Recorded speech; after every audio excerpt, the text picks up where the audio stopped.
PLTA Jati Gede diresmikan Presiden Prabowo. Kemendak gali peluang demi menembus pasar Korsel. Mobil diduga remblong tabrak pesepeda.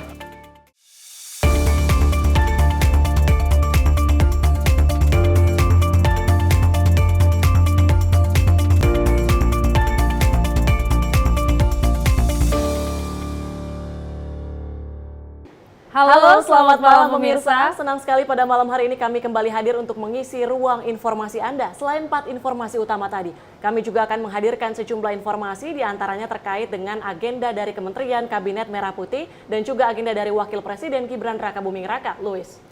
Ya, selain informasi tadi kami juga telah menyiapkan sejumlah informasi menarik lainnya seputar peristiwa terkini dan juga olahraga tentunya di Menyapa Malam Sinpo TV bersama saya Louis Ayu. Dan saya Tiara Dianti, inilah Menyapa Malam untuk Anda. Menyapa Malam kami awali dengan informasi Presiden Prabowo Subianto meresmikan pembangkit listrik tenaga air Jati Gede di Kabupaten Sumedang, Jawa Barat. PLTA yang dibangun selama 10 tahun merupakan bagian dari proyek strategis nasional. PLTA Jati Gede diketahui memiliki kapasitas sebesar 110 MW, di mana hadirnya PLTA tersebut merupakan komitmen PLN menghadirkan listrik bersih kepada masyarakat sekaligus upaya meningkatkan pembaruan energi baru terbarukan.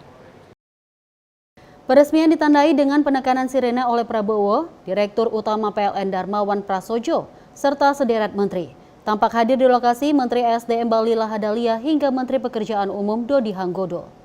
PLTA Jati Gede memanfaatkan air dari bendungan Jati Gede yang dimiliki oleh Kementerian PUPR. PLN juga membangun bendungan Karedok sebagai pengganti sumber irigasi yang telah digunakan oleh PLTA Jati Gede. Di 18 provinsi, kalau tidak salah di 26 proyek yang menghasilkan 3,2 gigawatt energi, juga dengan rangkaian 11 proyek lanjutan pembangunan gardu-gardu dan jaringan. Saudara-saudara sekalian, mungkin perlu diverifikasi, mungkin ini peresmian proyek energi terbesar di dunia mungkin yang kita resmikan 3, gigawatt sekaligus.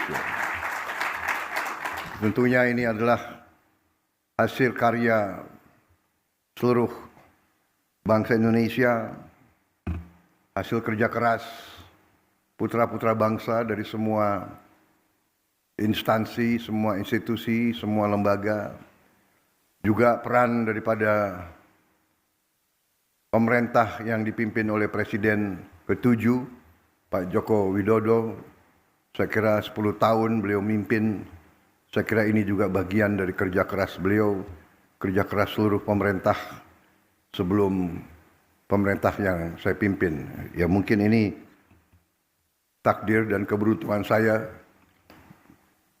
pada persis bulan ketiga hari ini saya dilantik 3 bulan yang lalu, 20 Oktober, sekarang 20 Januari. Pada bulan ketiga ya saya dapat kehormatan, dapat meresmikan gugusan proyek sebesar ini. Sebagai informasi, PLTA Jati Gede sudah diinisiasi sejak zaman Presiden Soekarno. Lalu groundbreaking dilakukan di pemerintahan Presiden Joko Widodo pada 2015. Setelah PLTA Jati Gede, sederet proyek ketenaga listrikan di 18 provinsi juga diresmikan serentak oleh Prabowo. 18 provinsi tersebut antara lain Aceh, Sumatera Utara, Bangka Belitung, Sumatera Selatan, Banten, DKI Jakarta, Jawa Barat, Jawa Tengah, dan Jawa Timur. Dari Jakarta, Dio Malau, Sinpo TV melaporkan. Wakil Presiden RI Gibran Rakabuming Raka mengunjungi warga terdampak kebakaran di Jalan Kemayoran Gempol, Kelurahan Kebon Kosong, Kemayoran, Jakarta Pusat pada Jumat kemarin. Wapres menegaskan komitmen pemerintah untuk hadir dan memberikan penanganan cepat terhadap terjadinya bencana. Wakil Presiden RI Gibran Rakabuming Raka mengunjungi warga terdampak kebakaran di Jalan Kemayoran Gempol RT 5 RW 6, Kelurahan Kebon Kosong, Kemayoran, Jakarta Pusat pada Jumat 17 Januari 2025.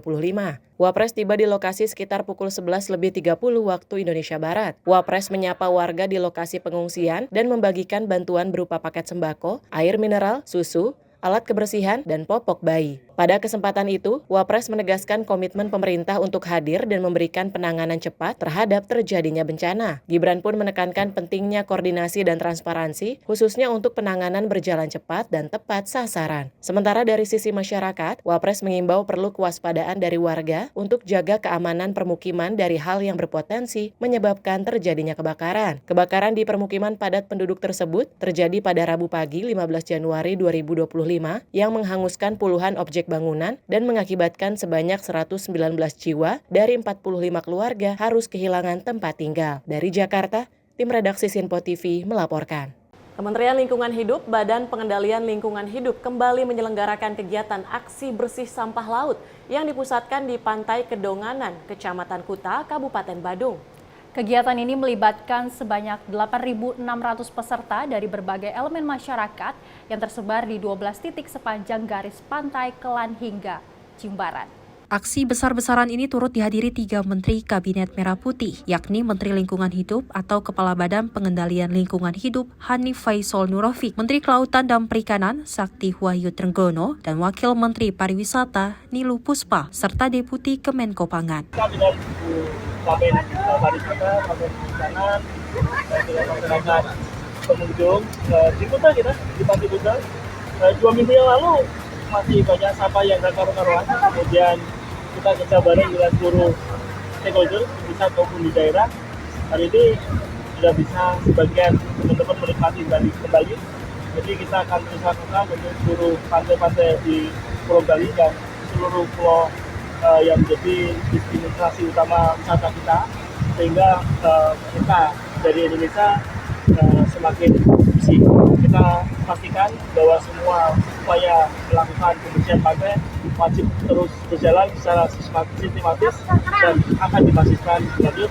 Jadi kita perlu kolaborasi, tapi kita bisa. Menteri LH Hanif Faisal mengatakan pihaknya terus berkolaborasi, baik di pemerintah pusat dan daerah, terutama di Bali, untuk dengan serius menangani sampah laut. Hanif menegaskan komitmen pemerintah dalam menangani sampah laut. Regulasi ini diatur dalam Peraturan Presiden Nomor 83 Tahun 2018 tentang penanganan sampah laut dengan target pengurangan sampah laut sebesar 70% pada tahun 2025.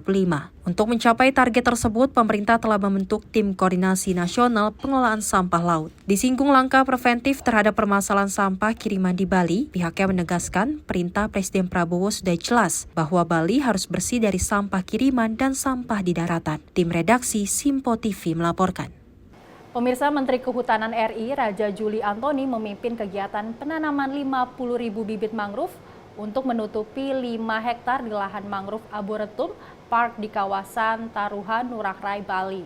Kementerian Kehutanan sendiri menargetkan sebanyak 1.500 hektar lahan di tanah air ditanami dengan mangrove sepanjang tahun 2025. Menteri Kehutanan RI Raja Juli Antoni memulai penanaman bibit mangrove untuk menutupi luasan 5 hektar di Mangrove Arboretum Park, kawasan Tahura, Ngurah Rai, Bali. Dalam misi ini, Kementerian Kehutanan bekerja sama dengan sahabat Mangrove Ranger dan Ikatan Mahasiswa Muhammadiyah se-Indonesia yang sedang berkumpul di Pulau Dewata. Seperti diketahui, Indonesia memiliki 3,5 juta hektar lahan mangrove atau 30% dari total di dunia. Menurut Menhut, mangrove juga diakuinya sebagai pohon ajaib yang mampu mengatasi abrasi, meningkatkan keanekaragaman hayati dan menyerap karbon sehingga penanamannya digencarkan. Untuk itu tahun 2025, Kementerian Kehutanan menargetkan penanaman 1.500 hektar bibit mangrove untuk menutupi luasan yang tersebar di seluruh Indonesia. Ini adalah salah satu pohon ajaib, kemampuan menyerap karbonnya luar biasa.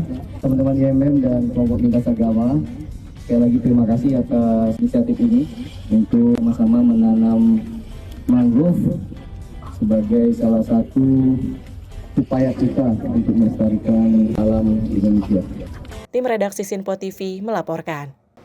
Pada Minggu pagi kemarin, suasana di teras Malioboro berbeda dari biasanya. Kehadiran Wamendagri Bima Arya menjadi momen istimewa bagi pedagang kaki lima yang kini menempati pusat perdagangan baru tersebut.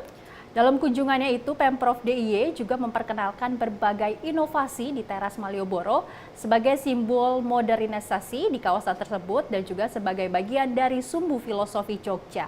Kawasan teras Malioboro menurut Wamendagri Bima Arya bukan hanya tempat untuk berdagang tetapi juga menjadi ruang untuk membangun citra budaya Jogja yang semakin maju tanpa kehilangan tradisionalnya. Dari video yang dibagikan pada akun Instagram pribadinya, Bima Arya tampak kagum melihat perpaduan konsep pecinan di Ketandan dan gaya arsitektur Indische di Beskalan. Sejak di sini teman-teman pedagang pendapatannya gimana? Bagus. Dari tahun ke tahun semakin meningkat. Kita terus lakukan pendampingan pembinaan. Kita lakukan dengan public speaking-nya beliau. Bahasa Inggris juga kita saling. Dalam kunjungannya, Bima Arya membandingkan teras Malioboro dengan Victoria Market di Melbourne, Australia. Menurutnya kawasan tersebut bisa menjadi pusat perdagangan sekaligus wisata budaya yang mendunia. Diketahui sejak 2022 Pemprov Daerah Istimewa Yogyakarta telah merancang relokasi PKL Malioboro sebagai bagian dari Undang-Undang Keistimewaan Daerah Istimewa Yogyakarta. Pada tahun kedua, di Januari 2025, sebanyak 1.034 pedagang telah direlokasi. Langkah ini tak hanya memberikan ruang usaha lebih nyaman, tetapi juga menjadi bagian dari revitalisasi kawasan heritage. Tim redaksi Sinpo TV melaporkan. Pemirsa, Wakil Menteri Pariwisata Niluh Puspa mengapresiasi inisiatif warga adat Desa Pasang Tegal, Kabupaten Gianyar, Bali yang konsisten melakukan pengolahan sampah menjadi pupuk kompos. Ia menilai pengolahan sampah ini tidak hanya menjaga keberlanjutan lingkungan kawasan, namun juga bermanfaat bagi sektor pertanian masyarakat. Wakil Menteri Pariwisata Niluh Puspa memberikan apresiasi terhadap inisiatif warga Desa Adat Padang Tegal, Kabupaten Gianyar, Bali yang konsisten mengolah sampah lingkungan menjadi pupuk kompos. Langkah ini dinilai sebagai kontribusi nyata dalam mendukung pariwisata berkelanjutan. Kunjungan Wamenpar ke rumah kompos Desa Adat Padang Tegal yang berlokasi di dalam kawasan Monkey Forest Ubud menjadi ajang untuk melihat langsung proses pengolahan sampah yang dilakukan masyarakat setempat. Ia juga menyoroti manfaat dari pengelolaan sampah ini yang tidak hanya menjaga kelestarian lingkungan, tetapi juga mendukung sektor pertanian masyarakat. Pemerintah desa turut memberikan subsidi terkait pembiayaan pengelolaan sampah bagi warganya, kecuali jika kuota sampah yang dihasilkan melebihi batas yang telah ditentukan. Jadi saya sudah lihat bagaimana satu desa ini mengelola sampah dan ini adalah contoh yang sangat bagus sekali. Jadi setiap daya tarik wisata, hotel, restoran di sini sampahnya dikelola oleh desa. Dan menariknya desa mensubsidi masyarakatnya terkait dengan pembiayaan sampah tadi. Jadi warga tidak perlu membayar biaya sampah ya, kecuali melebihi dari batas yang sudah ditentukan. Ya, luar biasa sekali. Tim redaksi Sinpo TV melaporkan. Menteri ATR BPN Nusron Wahid mengatakan kementeriannya akan menindak tegas pihak-pihak yang terlibat dalam penerbitan sertifikat hak guna bangunan pagar laut di Tangerang. Ya, tindakan tegas itu akan dilakukan Kementerian ATR atau BPN apabila penerbitan sertifikat hak guna bangunan tersebut dinilai menyalahi aturan. Menteri ATR BPN Nusron Wahid menegaskan akan menindak pihak-pihak yang terlibat dalam proses penertiban sertifikat hak guna bangunan dan juga sertifikat hak milik pagar laut di Tangerang, Banten. Hal itu dilakukan manakala terdapat pihak-pihak yang terbukti menerbitkan sertifikat di luar garis pantai dan tidak sesuai dengan prosedur serta aturan yang berlaku. Ia pun berkomitmen untuk menuntaskan masalah tersebut secara transparan dan meminta agar seluruh pihak dapat menunggu hasil tinjauan yang dilakukan oleh Kementerian ATR BPN. Terhadap sertifikat baik itu HGB maupun SHM ini, apa yang akan dilakukan oleh Kementerian ATR BPN?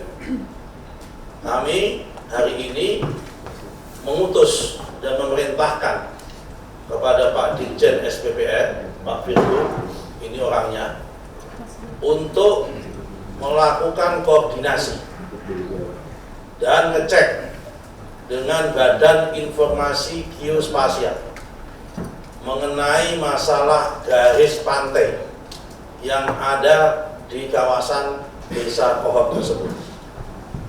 Apakah sertifikat bidang tersebut berada di dalam garis pantai atau di luar garis pantai? Karena kita harus cek dan kita pastikan. Karena setelah kami cek dokumennya, di dalam proses pengajuan sertifikat tersebut terdapat dokumen-dokumen yang itu terbit tahun 1982.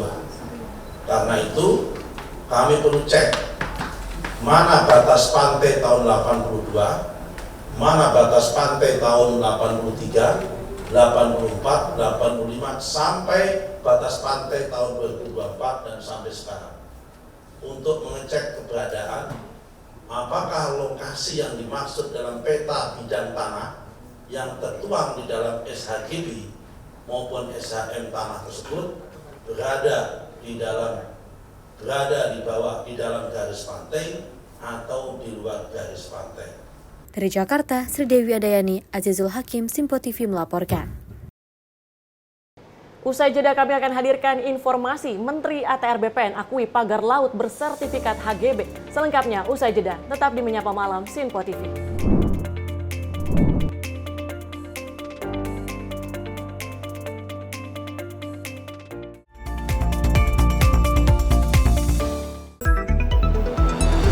Jadilah yang pertama mengetahui perkembangan terkini seputar informasi dari lembaga parlemen. Punya data nasional, tidak ada satupun backup berarti kan? Tiba-tiba ada putusan yang nggak masuk akal dan seperti ini gitu. Kita biarkan rekomendasi kepada KPK, periksa!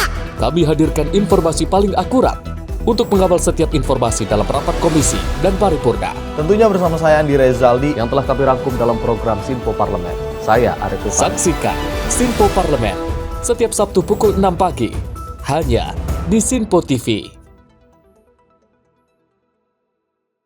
Pemirsa Simpo TV kembali hadir menemani Anda dengan berbagai informasi yang telah kami rangkum dalam sepekan.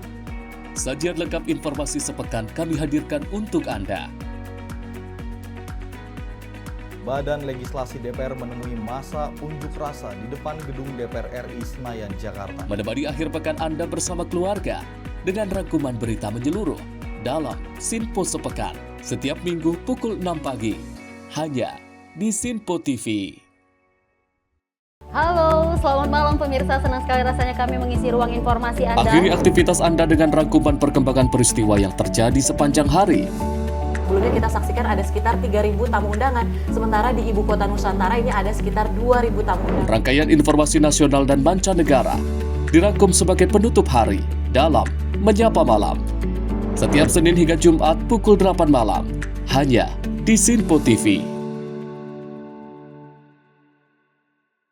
Halo, selamat pagi pemirsa Simpo TV. Selamat pagi Andi. Selamat pagi, Fen. Beragam informasi terbaru hadir menemani Anda sebelum memulai hari.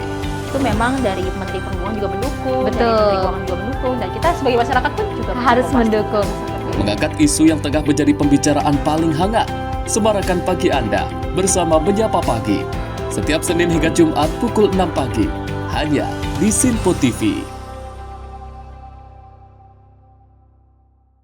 Halo pemirsa, kami kembali hadir dengan sejumlah informasi yang kami himpun dari berbagai penjuru dunia. Rangkaian informasi yang membuat akhir pekan Anda begitu bermakna. Sebuah kelompok di Afrika Selatan memberikan layanan pertunjukan film dengan tenaga surya. Berita yang menjadi sorotan media dari dalam dan luar negeri, kami hadirkan untuk menemani pekan Anda dalam Simpo Dunia Sepekan, Sabtu dan Minggu pukul 9 pagi, hanya di Simpo TV. Kami hadir dengan rangkaian informasi dari berbagai penjuru dunia. Topik dan isu yang tengah menjadi sorotan mancanegara dikemas dengan lengkap untuk Anda.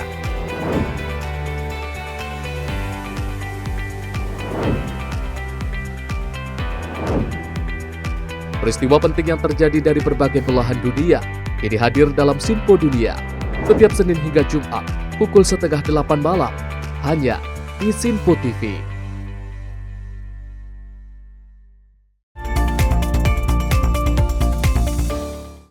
Terima kasih masih tetap bersama kami di Menyapa Malam. Berita kami lanjutkan.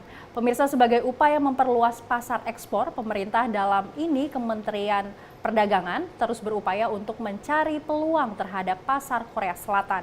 Pada Forum Bisnis dan Business Matching Indonesia dan Korea Selatan kali ini untuk memperkuat hubungan yang baik bagi kedua negara. Kementerian Perdagangan bersama Asosiasi Importir Korea atau KOI mengadakan Forum Bisnis dan Business Matching untuk menguatkan serta meningkatkan sektor perdagangan Indonesia dan Korea Selatan. Dalam kesempatan tersebut, Ketua KOI Kim Byung Kwan mengatakan dengan adanya kerjasama ini, Korea Selatan bersama Indonesia dapat menciptakan langkah baru untuk pertumbuhan ekonomi di masa depan. By working together, we can open new doors for mutual growth, fostering stronger economic ties and creating opportunities for business on both sides. Indonesia is the world's 16th largest economy and continues to experience significant growth as of 2025. Di lain sisi, Indonesia melalui Direktur Jenderal Pengembangan Ekspor Nasional Kemendak, Fajarini Putodewi, menyebut hubungan bilateral yang baik terus tercipta antar Indonesia dan Korea Selatan terhadap perdagangan saat ini. Fajarini turut menyorot dilaksanakannya forum ini untuk semakin memupuk semangat persahabatan, kolaborasi, serta kesejahteraan bagi kedua negara. Adapun dalam pernyataan resminya, Fajarini menyampaikan implementasi perjanjian perdagangan bebas ASEAN Korea Selatan yang melibatkan Indonesia sebagai salah satu anggota ASEAN adalah langkah yang diyakini strategis untuk membuka peluang bisnis bagi Korea Selatan maupun Indonesia. Untuk mendukung fokus program di Kementerian Perdagangan utamanya yaitu untuk perluasan pasar ekspor dan juga UMKM bisa ekspor. Karena ini saling berkaitan. Dengan adanya ASEAN Korean Center ini kita juga membantu implementasi daripada perundingan-perundingan yang sudah kita lakukan dengan memfasilitasi kegiatan misi dagang dan business matching ini nanti. Nah, mudah-mudahan nanti hasilnya bagus dan itu tentunya merupakan satu cara ya untuk meningkatkan ekspor kita. Kehadiran Korea Selatan sebagai salah satu investor asing penting bagi Indonesia menunjukkan kepercayaan yang tinggi dari berbagai perusahaan Korea Selatan yang ada, dengan melihat potensi pasar Indonesia berkembang dan juga besar. Melalui forum ini, Indonesia terus menciptakan berbagai upaya pertumbuhan ekonomi nasional dari sektor perdagangan, serta menjaga hubungan bilateral dengan berbagai negara yang ada. Dari Jakarta, Max, Juru kamera Rona Bayu, Tim Liputan Simpo TV. Menteri Kebudayaan RI Fadlizon menilai kekayaan budaya Indonesia perlu diangkat melalui kolaborasi lintas sektor yang menghasilkan program inovatif. Karena itu ia mendorong generasi muda untuk aktif berperan dalam menjaga dan mengembangkan budaya. Salah satunya melalui gelanggang inovasi dan kreativitas Universitas Gadjah Mada. Menteri Kebudayaan Republik Indonesia Fadlizon mengunjungi gelanggang inovasi dan kreativitas Universitas Gadjah Mada. Dalam kunjungan tersebut, GIK UGM diperkenalkan sebagai super kreatif hub yang juga mengintegrasikan seni budaya dan inovasi demi mendukung diplomasi budaya Indonesia. Menbud menilai GIK UGM dapat menjadi pusat dan juga kantong budaya yang baik untuk kedepannya. Maka dari itu perlu adanya kolaborasi lintas sektor yang menghasilkan program inovatif serta mengembangkan ekspresi budaya yang ada. Saya kira ini sepintas saja saya sudah melihat gelanggang inovasi dan kreativitas ini secara fisik sangat megah dan sangat representatif.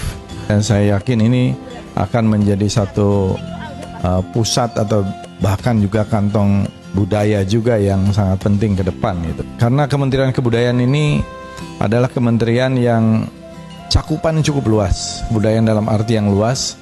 Kita tentu harus bekerja sama dengan semua stakeholder, perguruan tinggi, terutama dengan para pegiat, pejuang kebudayaan di berbagai lini sektor. Di tempat seperti gelanggang inovasi dan kreativitas ini kita berharap ada bagaimana pengembangan dan pemanfaatan dari ekspresi-ekspresi budaya itu, selain juga yang merupakan ekspresi dengan menggunakan platform media baru. Tim redaksi Simpo TV melaporkan. Pemirsa, Menteri Agraria dan Tata Ruang Badan Pertanahan Nasional Nusron Wahid membenarkan bahwa beberapa bidang di kawasan pagar laut misterius di Tangerang, Banten telah mengantongi sertifikat hak guna bangunan dan sertifikat hak milik. Adapun jumlah sertifikat hak guna bangunan tersebut mencapai 263 bidang atas nama perusahaan dan sebanyak 17 bidang bersertifikat hak milik. Kementerian ATR BPN memastikan pihaknya akan melakukan peninjauan ulang atas terbitnya sertifikat hak guna bangunan di kawasan pagar laut Desa Kowot, Kecamatan Paku Haji, Kabupaten Tangerang. Lantaran sertifikat tersebut baru diterbitkan pada tahun 2023. Menteri ATR BPN Nusron Wahid mengatakan, jika dalam kurun waktu diterbitkannya sertifikat tersebut masih di bawah 5 tahun dan terdapat cacat prosedur, maka sertifikat itu dipastikan masih dapat dibatalkan penerbitannya tanpa harus menunggu perintah pengadilan. Sebelumnya, Kementerian ATR BPN mengungkapkan terdapat 263 SHGB di pagar laut Tangerang dengan rincian 234 bidang dimiliki oleh perusahaan bernama PT Intan Makmur. 20 bidang dimiliki PT Cahaya Sentosa dan 9 bidang milik perseorangan. Sementara itu, adapun 17 bidang kawasan pagar laut tersebut berstatus hak milik atas nama surhat hak. Poin kedua yang ingin kami sampaikan,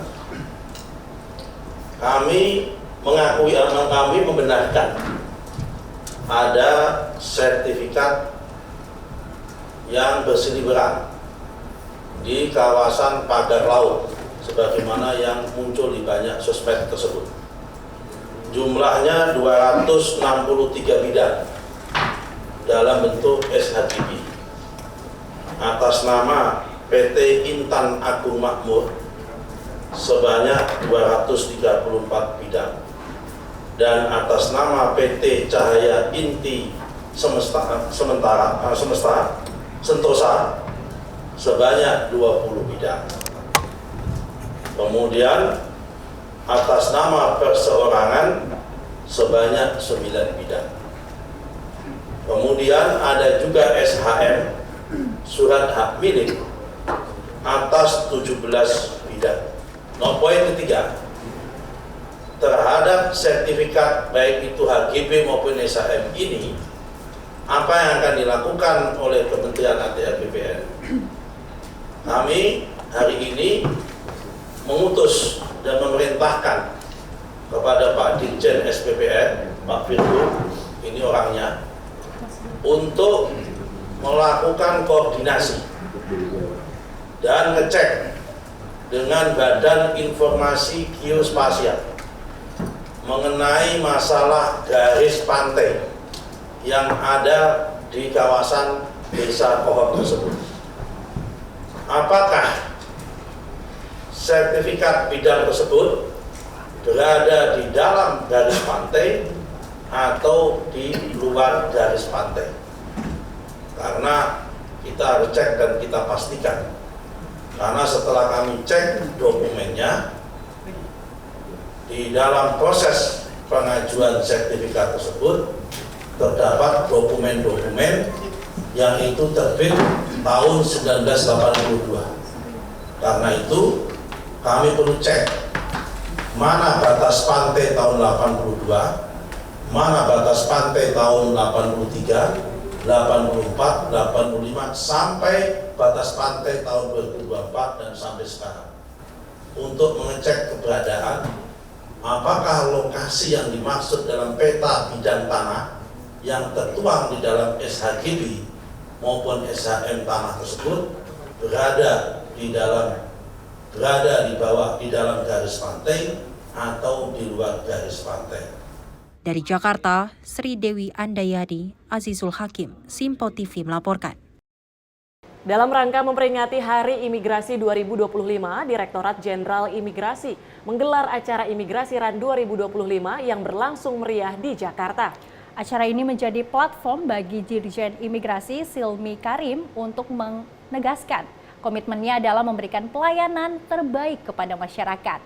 Silmi Karim menyatakan bahwa kegiatan ini merupakan wujud nyata dari pelayanan sepenuh hati kepada publik. Dalam kesempatan tersebut, Silmi juga menekankan pentingnya penyediaan waktu dan tempat yang memadai untuk melayani masyarakat dengan lebih baik. Acara Imigrasi RAN 2025 berhasil melayani 1.070 pemohon paspor hingga sore hari. Selain itu, terdapat 5 jenis paspor yang disediakan, termasuk paspor reguler dan elektronik yang menjadi pilihan masyarakat. Kegiatan ini juga bertujuan untuk meningkatkan kesadaran masyarakat akan pentingnya dokumen perjalanan yang sah dan memberikan pelayanan yang ramah serta cepat. Dalam acara tersebut, para peserta tidak hanya mengikuti lari bersama, tetapi juga mendapatkan layanan imigrasi yang langsung dan juga efisien. Silmi berharap bahwa semangat pelayanan di Hari Imigrasi ini dapat menjadi teladan bagi seluruh jajaran imigrasi di Indonesia.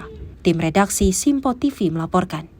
Pemirsa, Menteri Kependudukan dan Pembangunan Keluarga Wihaji menerima kunjungan Yayasan Putri Indonesia di kantor Kementerian Kependudukan dan Pembangunan Keluarga di Jakarta. Dalam pertemuan ini turut menyoroti pentingnya peran keluarga dalam membangun karakter generasi muda.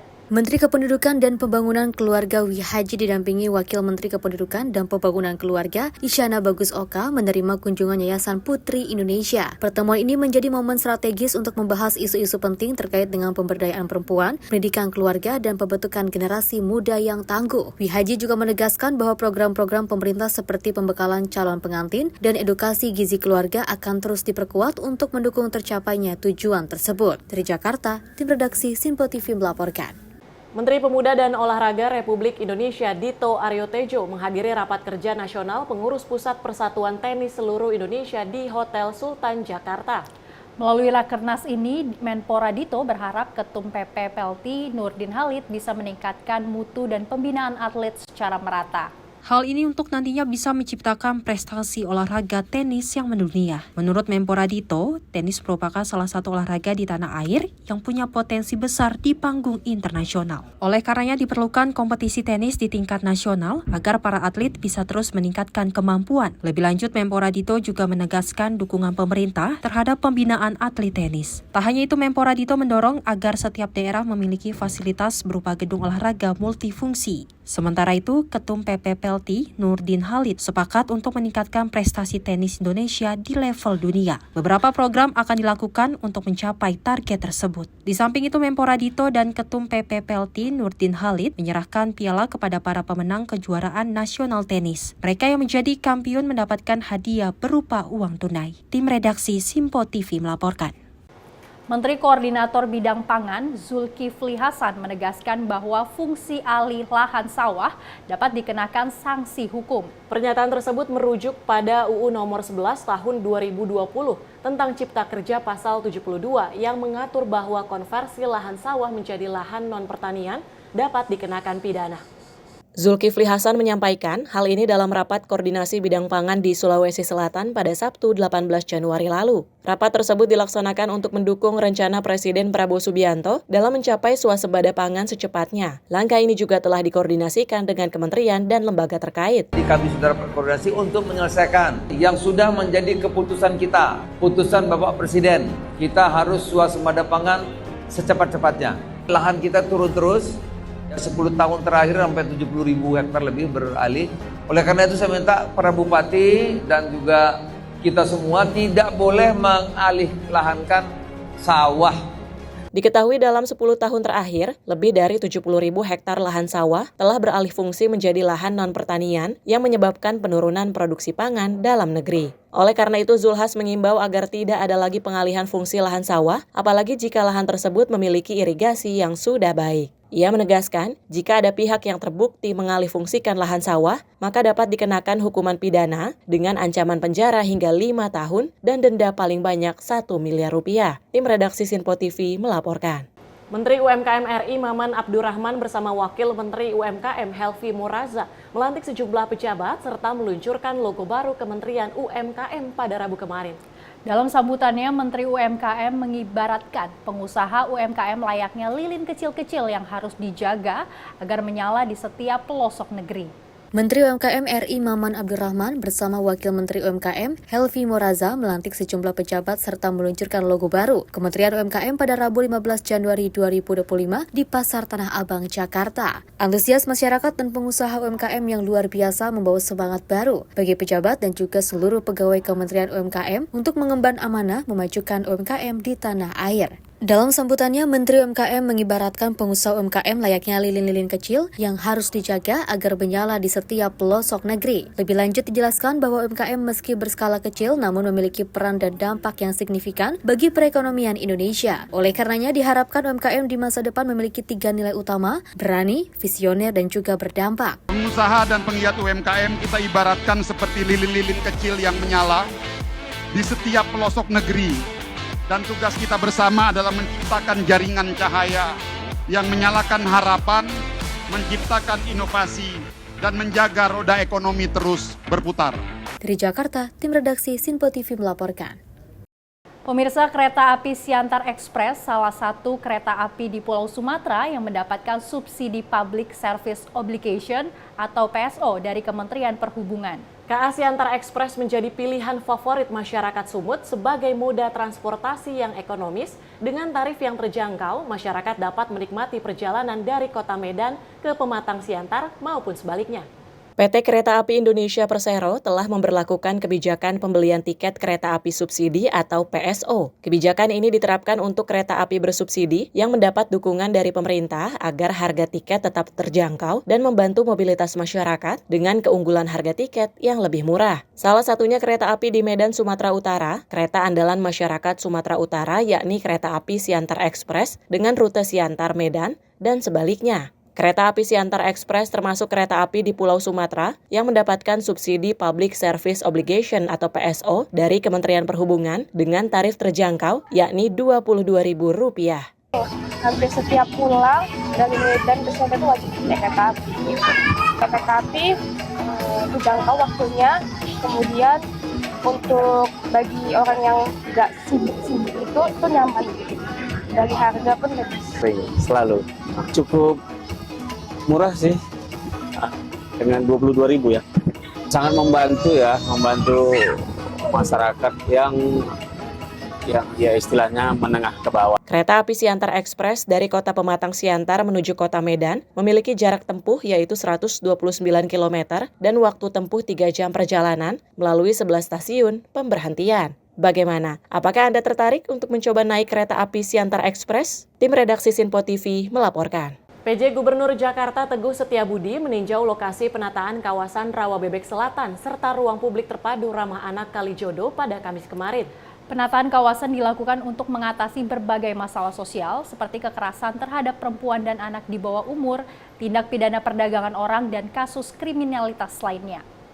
PJ Gubernur Jakarta Teguh Setiabudi meninjau lokasi penataan kawasan Rawabebek Selatan Penjaringan Jakarta Utara serta ruang publik terpadu ramah anak Kalijodo Angke Jakarta Barat pada Kamis 16 Januari 2025. Pemprov DKI Jakarta berupaya menghadirkan ruang terbuka hijau atau RTH yang aman dan nyaman bagi warga. Di lokasi pertama, Rawabebek Selatan, PJ Gubernur Teguh menanam pohon tebebuya. Kemudian di Erpetra Kalijodo, PJ Gubernur Teguh menanam bibit timun suri dan pakcoy serta memanen melon. Dalam kesempatan itu, Teguh mengajak seluruh lapisan masyarakat untuk menjaga dan merawat ruang terbuka publik. Pastinya kami juga mengajak seluruh jajaran, bukan hanya pemerintah kota, tapi khususnya masyarakat sekitar ini, Pak Camat, Pak Lurah, Pak RT, Pak RT, mari kita jaga, kita amankan ruang ini agar menjadi ruang yang aman, nyaman bagi kita semuanya, apalagi bagi perempuan dan anak. Mudah-mudahan nanti pada pertengahan tahun ya, ini akan menjadi taman yang nyaman sebagaimana yang ada di dalam gambar yang ada di sideline ini dan bisa dimanfaatkan dengan sebaik-baiknya. Itu komitmen kami. Dari Jakarta, tim redaksi Sinpo TV melaporkan. Pemirsa, usai jeda kami akan menghadirkan sejumlah informasi seputar peristiwa selama 24 jam terakhir tetap di Menyapa Malam Sinpo TV.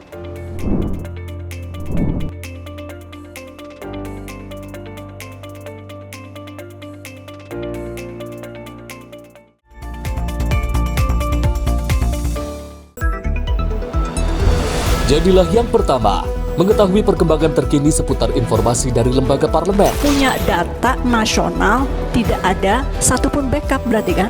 Tiba-tiba ada putusan yang nggak masuk akal dan seperti ini gitu. Kita biarkan rekomendasi kepada KPK, periksa!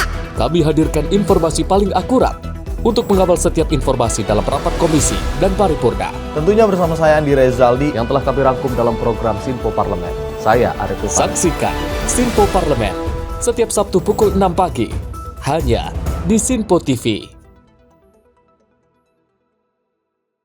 Pemirsa, Sinpo TV kembali hadir menemani Anda dengan berbagai informasi yang telah kami rangkum dalam sepekan.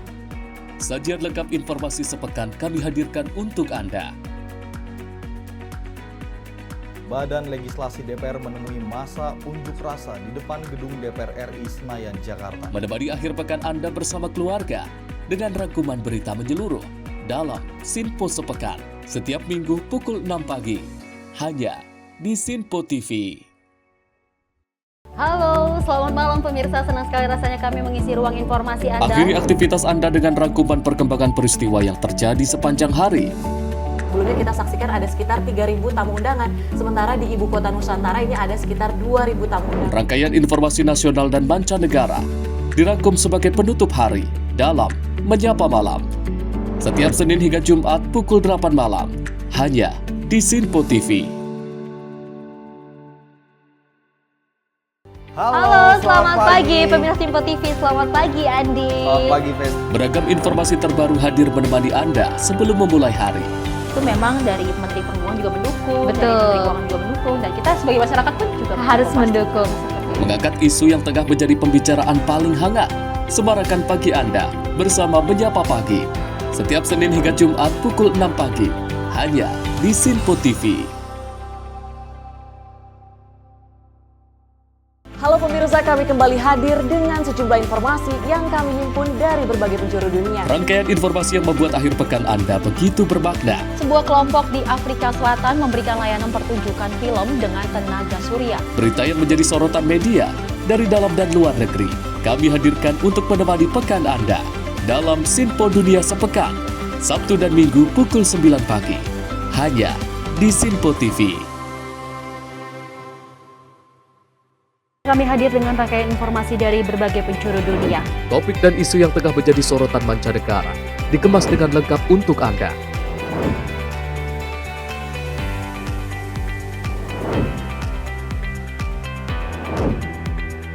Peristiwa penting yang terjadi dari berbagai belahan dunia ini hadir dalam Sinpo Dunia setiap Senin hingga Jumat pukul 7:30 malam, hanya di Sinpo TV.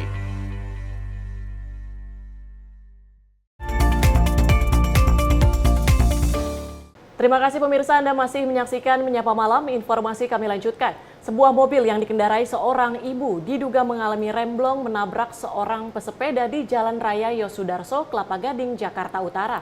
Korban adalah seorang pria pengendara sepeda. Ia mengalami luka berat dan saat ini sudah dievakuasi ke rumah sakit terdekat. Kecelakaan terjadi di Jalan Raya Yosudarso, Kelapa Gading, Jakarta Utara. Sebuah mobil bernopol B1088BF yang dikemudikan seorang ibu diduga mengalami remblong menabrak seorang pesepeda yang sedang melintas. Korban yang merupakan pria pengendara sepeda tergeletak dan mengalami luka berat akibat insiden ini. Warga sekitar langsung mengevakuasi korban ke rumah sakit terdekat untuk mendapatkan perawatan medis. Polisi telah turun ke lokasi untuk menangani kejadian tersebut dan menyelidiki lebih lanjut. Hingga kini, kronologi lengkap kecelakaan masih dalam proses penyelidikan. Pihak berwenang mengimbau pengemudi untuk memeriksa kondisi kendaraan secara rutin. Dari Jakarta, Rido, tim Sinpo TV melaporkan. Rumah warga roboh akibat bencana longsor yang terjadi di Kecamatan Ciberem, Kuningan, Jawa Barat pada Sabtu sore. Penghuni rumah yang terdampak mengungsi sementara ke rumah ibadah terdekat. Kepala BPBD Kabupaten Kuningan, Indra Bayu Permana mengatakan ada belasan rumah yang terancam bencana longsor susulan. Bencana longsor di Desa Cimara, Kecamatan Ciberem viral di media sosial. Warga sekitar sempat berteriak dan juga ketakutan melihat kejadian tersebut. Detik-detik rumah ambruk terbawa longsoran tanah terekam jelas dalam sejumlah video. Menurut saksi mata, longsor terjadi secara tiba-tiba setelah hujan deras mengguyur wilayah tersebut sejak siang hari. Warga sekitar yang menyaksikan kejadian itu berteriak ketakutan melihat tanah bergerak dan menghancurkan 4 rumah di kawasan tersebut. Sementara itu, Kepala BPBD Kabupaten Kuningan Indra Bayu Permana mengatakan bahwa belasan rumah lainnya juga berada dalam kondisi terancam akibat potensi longsor susulan. Peristiwa ini menjadi perhatian petugas BPBD Kuningan. Menurut Kepala Badan Penanggulangan Bencana Daerah Kuningan, selain menyebabkan 4 rumah warga rusak berat, Indra menambahkan, tanah longsor juga mengancam 20 rumah warga lainnya. Atas kejadian ini, pihaknya bersama warga dibantu anggota Koramil dan juga Polsek setempat langsung melakukan upaya penanganan dan antisipasi longsor susulan terjadi. Saat ini, tim BPBD bersama relawan dan aparat setempat telah berada di lokasi untuk membantu para korban dan juga membersihkan material longsor. Pemerintah daerah juga berencana memberikan bantuan darurat berupa makanan, selimut, serta kebutuhan dasar lainnya bagi warga yang mengungsi. Penghuni rumah yang terdampak mengungsi sementara ke rumah ibadah terdekat. Tim BPBD mengimbau masyarakat agar segera melapor jika melihat tanda-tanda pergerakan tanah guna menghindari korban jiwa. Tim redaksi Sinpo TV melaporkan.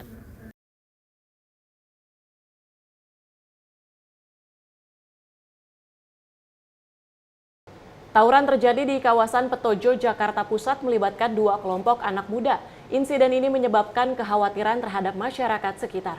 Polisi telah turun tangan untuk membubarkan dan mengamankan lokasi tawuran. Tawuran terjadi pada kawasan Petojo, Jakarta Pusat, mengundang perhatian banyak orang. Insiden ini melibatkan sejumlah remaja yang terlibat dalam tawuran, menyebabkan kerusakan pada beberapa fasilitas umum. Dalam video yang beredar di media sosial, terlihat para pelaku tawuran saling serang menggunakan berbagai benda. Suasana semakin mencekam setelah suara petasan yang begitu besar yang mengganggu masyarakat yang sedang beristirahat. Pihak kepolisian Polsek Gambir dan dibantu oleh Perintis Persisi telah turun tangan untuk mengendalikan situasi tersebut dan mengamankan kawasan Petojo. Dari Jakarta, Dias, tim Sinpo TV melaporkan. Pemirsa, kebakaran melanda pemukiman padat di Jalan Dago Pojok, Kota Bandung pada Minggu sore. Sebanyak 8 rumah warga hangus terbakar dan seorang lansia mengalami luka bakar. Petugas damkar dikerahkan untuk memadamkan api yang diduga berasal dari salah satu kamar di rumah warga. Hingga kini penyebab pasti kebakaran masih didalami penyelidikan.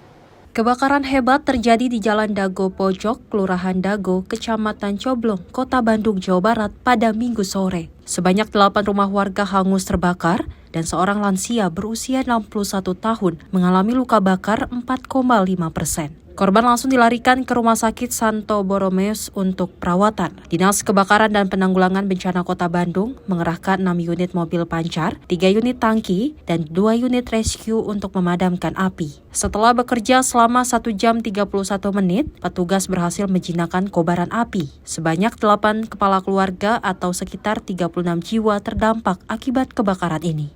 Pihak berwenang masih menyelidiki penyebab kebakaran. Dugaan sementara api berasal dari salah satu kamar rumah yang terbakar pertama kali. Hingga kini total kerugian material belum dapat dipastikan. Warga dihimbau untuk lebih berhati-hati dengan potensi kebakaran di lingkungan padat penduduk. Dari Jakarta, tim redaksi Sinpo TV melaporkan.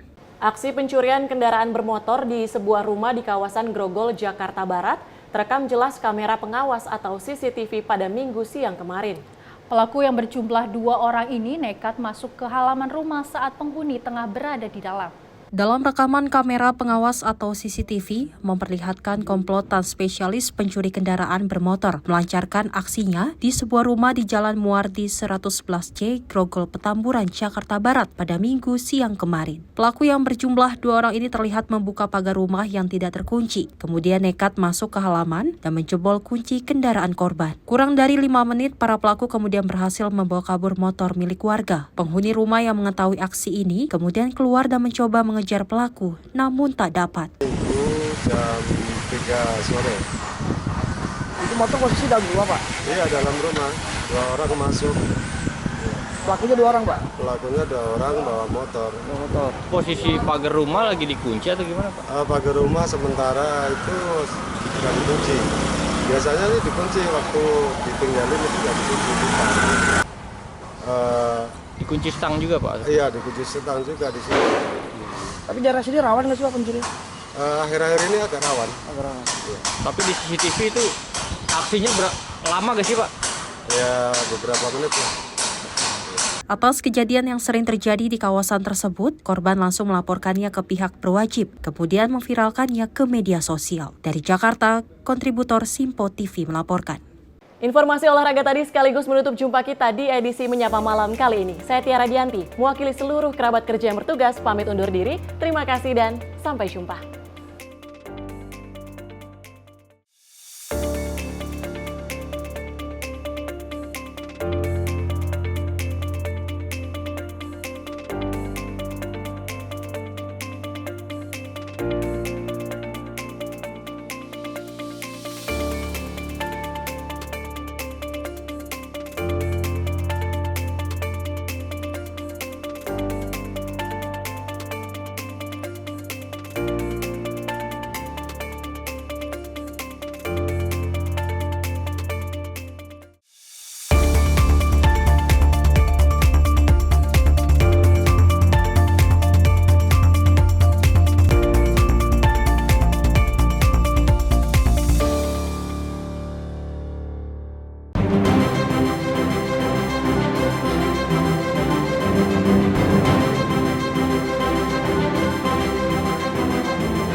Sinpo TV, News, Sport, Entertainment.